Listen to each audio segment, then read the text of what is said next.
Market Review, program yang akan membahas berbagai macam isu penggerak ekonomi Indonesia. Live streaming kami dapat Anda saksikan di www.idxchannel.com dan inilah Market Review selengkapnya.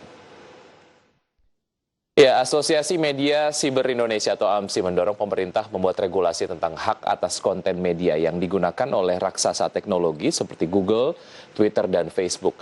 Temuan asosiasi mengatakan selama ini terdapat hubungan yang merugikan pihak media.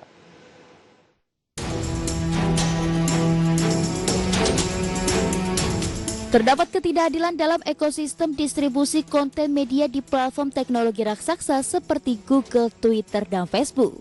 Setidaknya hal tersebut adalah hasil temuan Asosiasi Media Cyber Indonesia atau AMSI, relasi perusahaan media sebagai produsen berita dengan raksasa teknologi selaku distributor berita tidaklah adil. Asosiasi mengatakan selama ini relasi tersebut merugikan perusahaan media. Menurut Ketua Asosiasi Media Cyber Indonesia atau AMSI Wenceslaus Manggut, dalam proses pendistribusian konten yang bersumber dari perusahaan media di platform raksasa teknologi, tidak ada hak yang dibayarkan kepada perusahaan media atas konten yang didistribusikan. Hal tersebut merugikan perusahaan media karena dalam memproduksi konten perusahaan media mengeluarkan biaya operasional. Wens menyebut di sejumlah negara regulasi yang mengatur antara perusahaan media dengan raksasa teknologi tersebut telah diatur, misalnya di negara Australia. Negeri kangguru tersebut telah membuat regulasi yang menyatakan kewajiban raksasa teknologi seperti Google, Facebook, dan Twitter untuk membayar konten media setempat yang disebarkan di platformnya masing-masing. Selain itu, AMSI mendorong pemerintah untuk memperkuat regulasi yang mengatur media sosial. Wens menilai penguatan regulasi ini dapat dimasukkan dalam revisi UU Informasi dan Transaksi Elektronik yang saat ini tengah diwacanakan oleh pemerintah. Wens menilai UU ITE lebih mengatur pada pengguna media sosial, bukan mengatur platform media sosial, padahal platform media sosial juga bertanggung jawab atas adanya konten negatif yang ada di platformnya. Berbagai sumber, IDX Channel. Ya, pemirsa, untuk membahas tema kita di Market Review di paruh pertama mengenai raksasa teknologi wajib bayar royalti kepada perusahaan media, sudah terhubung melalui aplikasi Zoom Bapak Heru Sutadi. Beliau adalah Direktur Eksekutif ICT Institute. Selamat pagi, Pak Heru. Selamat pagi, Mas Wiki. Apa kabar? Kabar baik, Pak Heru. Terima kasih sudah bergabung di Market Review. Apa kabar, Pak? Baik. Sama-sama. Terima kasih diundang di Market Review pagi ini. Oke, satu hal yang cukup menarik kita perbincangkan, Pak Heru, ini tentu saja adalah mengenai adanya keberatan dari media penyedia konten yang kemudian beritanya didistribusikan oleh raksasa teknologi seperti kemudian Google, Facebook, ataupun mungkin Twitter. Sebelum kita spesifik membahas itu, sebetulnya kalau dilihat dari ekosistem lah antara perusahaan media penyedia konten dan juga perusahaan distributor konten. Menurut Anda, apakah ekosistemnya sudah tercipta dengan baik, Pak Heru? Ya, memang media sosial dengan konten ini merupakan satu ekosistem yang tidak terpisahkan, gitu ya. Karena betapapun konten menghadirkan banyak pendatang atau pengguna atau mungkin yang bisa sharing berita-berita, gitu ya, informasi, sehingga informasi tersebut bisa tersebar kemanapun. Tidak hanya di Indonesia, mungkin di dalam negeri, tapi juga ke internasional. Dari internasional juga bisa masuk ke Indonesia, katakanlah seperti itu. Sehingga memang proses antar penyedia atau bagian dari ekosistem tersebut harus memang sama-sama happy, gitu ya. Tapi sekarang ini kan kalau kita lihat memang semua platform ini mengambil semua hasil dari apa yang mereka layani, gitu ya. Katakanlah misalnya iklan segala macam, gitu ya. Bahkan termasuk juga infrastruktur, gitu ya. Infrastruktur nggak dapat apa-apa, tapi semua dana yang masuk dari, terutama dari iklan itu mereka ambil sendiri, gitu. Ini yang menjadi concern di banyak negara, di banyak pihak, bahwa jangan diambil semua dong, harus ada sharing. Karena betapapun sekarang ekonomi dunia ini kan sedang dikembangkan namanya economic sharing, gitu ya, sharing economy. Artinya bahwa ekonomi harus berbagi, tidak hanya mungkin diambil oleh salah satu pihak saja, tapi memang ekosistem harus mendapatkan juga bagian lah dari pendapatan yang didapat dari platform tersebut. Baik, artinya kalau bisa disimpulkan di ekosistem tersebut, fairness belum terlalu ideal ya, Pak Heru? Ya, betul demikian. Ya, artinya bahwa masih berat sebelah nih, masih semua hasil dari yang didapat oleh iklan di satu platform semuanya diambil oleh platform, sehingga mungkin katakanlah negara nggak kedapatan pajaknya, kemudian juga penyedia konten juga tidak kedapatan mungkin royaltinya atau segala macam. Tapi memang ada juga platform-platform yang sudah katakanlah berbagi pendapatan dengan pengguna, misalnya YouTube gitu ya. Ini kan, nah ini model-model YouTube ini ketika penyedia konten itu mendapat imbalan dari apa yang mereka taruh atau upload di YouTube, bisa di-copy sebenarnya di media sosial lainnya gitu. Bahkan YouTuber menjadi sebuah profesi yang menjanjikan belakangan begitu ya Pak Heru, karena ekosistemnya sudah kemudian tercipta secara ideal. Oke, kita fokus kepada hubungan ataupun relasi antara perusahaan media penyedia konten dan juga distributor, si perusahaan raksasa teknologi tadi, Pak Heru. Bagaimana dengan tanggapan bahwa ya sebetulnya media penyedia konten pun sangat membutuhkan keberadaan dari perusahaan distributor, karena ketika misalnya kontennya sudah terupload di salah satu platform perusahaan raksasa teknologi begitu, daya sebarnya juga akan lebih luas, kemungkinan viral ada, dan secara promosi branding pun perusahaan media kemudian itu akan tersebar luas begitu. Artinya mungkin perusahaan raksasa teknologi tidak begitu memiliki kewajiban untuk memberikan royalti karena mereka sudah memberikan platform mereka untuk dalam tanda kutip promosi perusahaan media penyedia konten. Analisa Anda seperti apa, Pak Heru?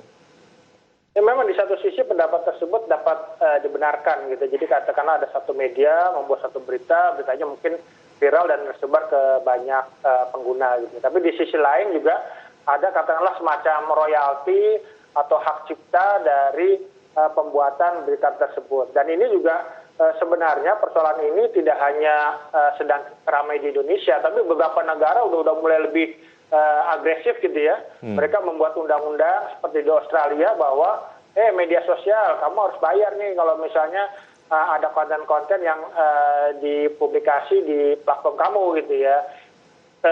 Ya memang ini terjadi satu perdebatan lah gitu ya antara penyedia kontennya, pemerintahnya dengan platformnya gitu. Tapi kalau kita lihat misal dalam kasus di Australia terakhir, akhirnya kan juga beberapa media sosial ini menyadari bahwa penyedia konten ini juga merupakan bagian dari ekosistem mereka, yang memang juga merupakan juga inilah hak mereka juga misalnya untuk mendapat bagian lah, sepotong bagian dari pendapatan yang mereka dapat selama ini gitu ya. Dan sekarang ini juga apa yang terjadi di Australia juga udah mulai dikopi nih di banyak negara juga.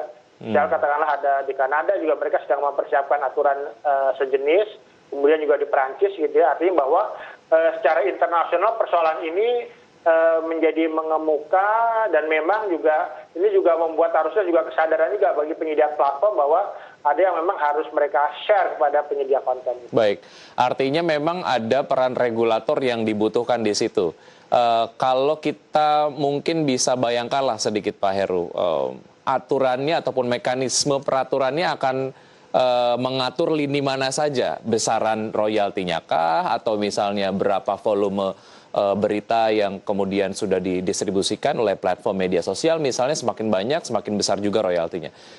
Harus mengatur sedetail itu, Pak Heru, menurut Anda?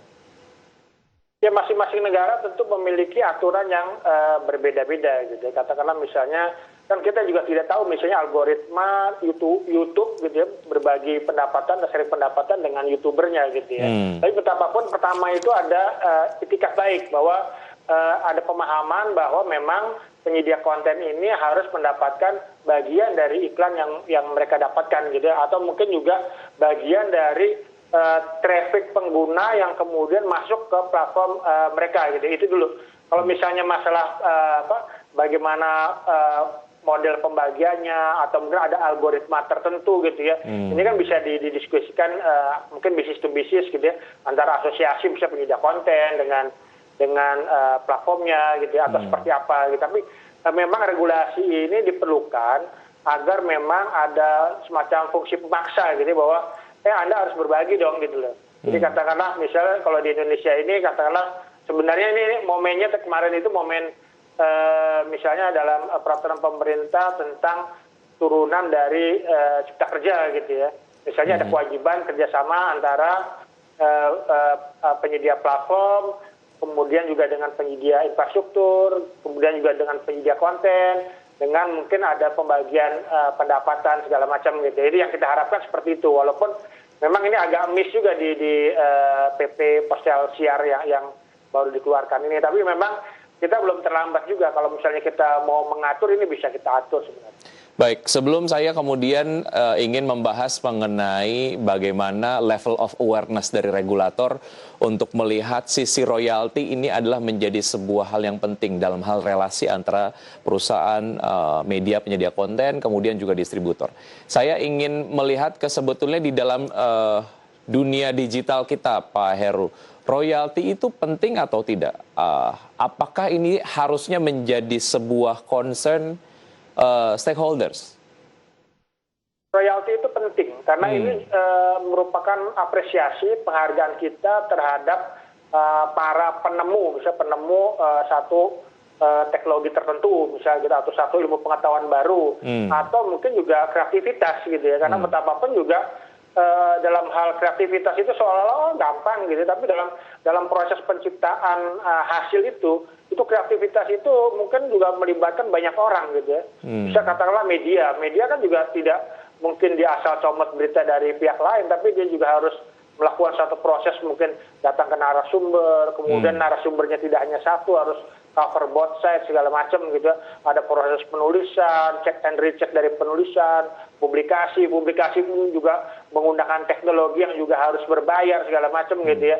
Nah, ini juga harus menjadi perhatian juga bahwa ketika kita membaca sebuah informasi, konten berita ataupun bukan konten video gitu ya, ini merupakan satu proses yang panjang, sehingga memang kalau kita bisa menghargai, tentu ini juga menjadi hak, selain menjadi hak bagi yang pencipta kreatif tersebut, tapi juga merupakan juga penghargaan bahwa dengan misalnya mendapatkan katakanlah royalti, hak cipta segala macam, ini juga mendorong agar mereka juga bisa lebih kreatif lagi membuat tulisan yang lain, berita yang lain, atau konten-konten lainnya. Gitu. Baik, apakah concern yang sama juga dimiliki oleh pemerintah, sehingga kemudian mereka memiliki sense of urgency untuk membuat regulasi yang mengatur itu gitu ya, keharusan misalnya salah satu platform distributor untuk memberikan royalti kepada konten ataupun perusahaan penyedia konten. Kita akan bahas usai jeda berikut ini Pak Heru, dan pemirsa tetap di Market Review saja, kami akan segera kembali.